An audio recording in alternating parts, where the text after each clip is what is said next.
Welcome to the Virtual Learning Network. This is session number 2 of Multinational and Their Roles. The topics to be covered are role of MNC, foreign direct investment, stages of evolution, advertising, supplying products to foreign buyers. So what influences growth of the FDI inflow? Technological environment, laws and regulations of potential hosts, openness to capital flows, exchange rate regime and international security stability.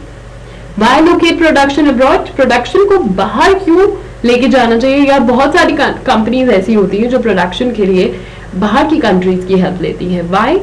For the competition, because competition forces MNC to seek new markets. Could be horizontal expansion and to their lower costs of production, that is vertical expansion. Horizontal expansion कब होता है? जब new markets देखते हैं ज़्यादा wide spread के लिए. Lower cost production होता है क्योंकि वर्टिकल एक्सपेंशन कहते हैं जब हम छोटी मार्केट देखते हैं एक्सपेंशन के लिए. So that is vertical expansion. Product cycle theory applies to MNC that may possess an ownership specific advantage, could seek to realize greatest profit by internalizing the use of its advantage, and location specific factors make it more profitable for firm to exploit its asset abroad than at home. So why locate production abroad? Negative effects of outsourcing for the home market, that is economic and social impact. Is vertical expansion more harmful than horizontal one? And how can be the negative effect on home market moderated? What makes the corporation truly multinational? Well, ownership criterion makes the corporation truly multinational. How it is done?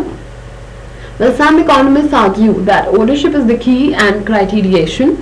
A firm becomes multinational only when the headquarter or parent company is effectively owned by nationals of two or more countries. For example, Shell and Unilever, controlled by British and Dutch interests, are good examples. However, by the ownership test, very few multinationals are multinational. Nationality mix of headquarter managers. Others argue that an international company is multinational if the managers of the parent company are national of several countries. Usually managers of the headquarters are nationals of the home country. This may be transitional phenomena. Very few companies pass this test currently. So there is a business strategy which is followed by Franklin Root, who wrote a book in 1994 according to on MNC, which is the parent company. And then the evolution of MNC has 3 stages. First is export stage, then FDI versus licensing, that comes under foreign production stage, and finally it's direct investment. So the third stage is multinational stage, where the rule of thumb applies, that is a company whose foreign affiliate sales are 25% or more of total sales. Then of course there are the manufacturing MNCs. So motives of direct foreign investments are the growth motive, and of course the main sustained motive, protection. EU and Japanese corporations have made the motives even more stronger.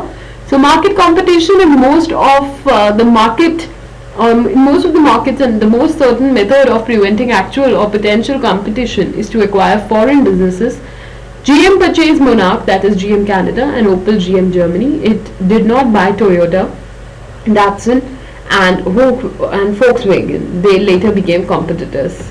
So these are few examples, and of course after reading the international joint ventures that already exist, there are a lot of critiques to MNCs as well, which is exploitation of local labor force, disregard to environment, and exploitation of brand power.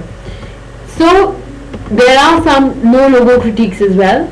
So finally the counter critique says activities of multinationals is a result of rational active thinking, utilization of all possible comparative advantages as long as consumers are willing to pay for brands.